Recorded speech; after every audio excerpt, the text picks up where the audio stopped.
Imagine this. It's the middle of the night. Blackhawk helicopters are descending on a presidential palace in South America. Elite operators move in. Hours later, a sitting head of state is in handcuffs, sitting in a federal holding cell in New York City. Now, this sounds like the plot of a Tom Clancy novel, maybe a Hollywood blockbuster, but this is exactly what happened yesterday, Sunday, January 4th, 2026. No, this isn't fiction. This is the reality that just unfolded. The absolutely stunning U.S. operation to arrest Venezuelan President Nicolas Maduro. So today we aren't just reporting the news, we are deconstructing a geopolitical earthquake. This is a special news analysis on how and why this happened. I mean, just look at how fast this all went down. The speed was breathtaking. Over a single weekend, the entire political landscape of a nation was just redrawn. And today, Monday, Maduro is scheduled to appear in a U.S. federal court on charges of narco-terrorism. And what that really means is he's being accused of using his government to help run a massive international drug trafficking operation. It's a move that is, to put it mildly, completely unprecedented in modern history. So that's the what. The big question now is how? How on earth could something this audacious actually happen? Was this just a rogue, impulsive act by one leader? Or was it the inevitable final move in a chess game that's been playing out for years? That really is the core of the mystery we need to unpack. And to answer that question, you have to understand that this wasn't just one thing. It was two powerful and very different forces that crashed together to make this operation a reality. You have the institution, and you have the individual, the long-term goals of the American foreign policy establishment, and the, let's say, unique methods of the president. So here's the theory some top analysts are floating. They're calling it a hybrid monster. On one hand, you have the architect. That's the U.S. institution. The goal of removing Maduro, that's not new. It's been a quiet bipartisan consensus for years. But the method? Oh, that is 100% the bulldozer. That's pure Trump. Instead of years of sanctions, you get a cowboy-style special ops raid. And instead of diplomatic speeches about human rights, you get what some are calling transactional honesty, basically admitting out loud that, yeah, this is about oil and American business interests. It's the establishment's goal executed with a completely disruptive playbook. Now, to really get what's driving the architect side of this, you gotta go way back, all the way to the Monroe Doctrine.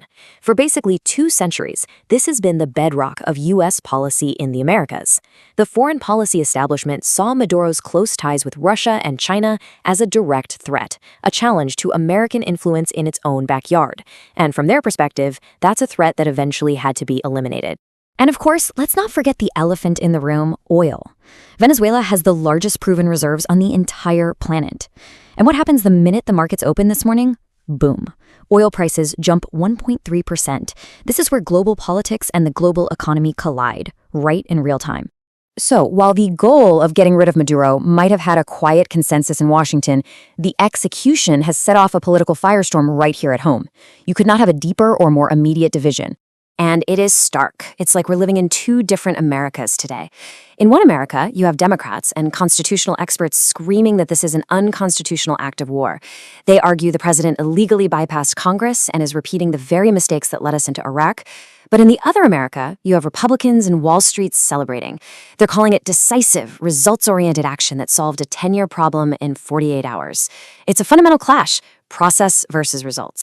And you can see exactly which side Wall Street is on. I mean, look at the markets. Oil stocks are up, the major indices are up. Why? Well, there's one thing that capital hates more than anything else: uncertainty.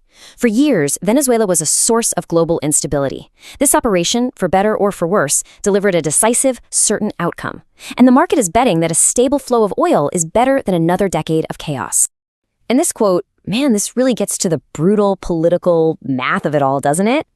While Washington is busy debating international law and the Constitution, the theory is that for the average American voter, the final verdict will come down to something way more tangible, something they see every single day: the price of a gallon of gas. Which brings us to the final piece of this puzzle, the president himself. You have to ask, was this a move for the country, or was it a perfectly timed political masterstroke for himself? Was this patriotism or politics? And the answer, which is what makes this so politically potent, is that it's both. It's a perfect convergence of interests. Step 1, it solves, or at least appears to solve, major national problems, right? It addresses the migration crisis at its source, and it helps secure a massive supply of oil. Step 2, it creates a huge political win, a powerful rally-round-the-flag effect just 10 months before the critical 2026 midterm elections. It's a political two-for-one. But make no mistake, this is a massive, massive gamble, a real double-edged sword.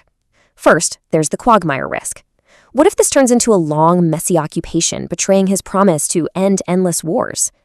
Then there's the moderate voter risk. What if independents are spooked by what they see as an authoritarian move? And the biggest risk of all? What if this all backfires and somehow leads to higher gas prices? Then the whole economic argument just collapses. It's a huge roll of the dice. And that's the whole ballgame right there. The difference between a legendary success and a historic disaster now depends entirely, and I mean entirely, on what happens next on the ground in Venezuela. So let's pull back from the immediate fallout for just a second and ask a bigger question. What does this all mean for the world? Because the shockwaves from this go way beyond just Caracas or Washington. The argument being made by many tonight is that this single event signals that we've entered a brand new era, an age of what you could call raw power politics, an era where getting the result you want is all that matters, and the old rules of international law, well, they just don't seem to apply anymore. So we're left with this. The oil is flowing, and the quote-unquote bad guy is in jail.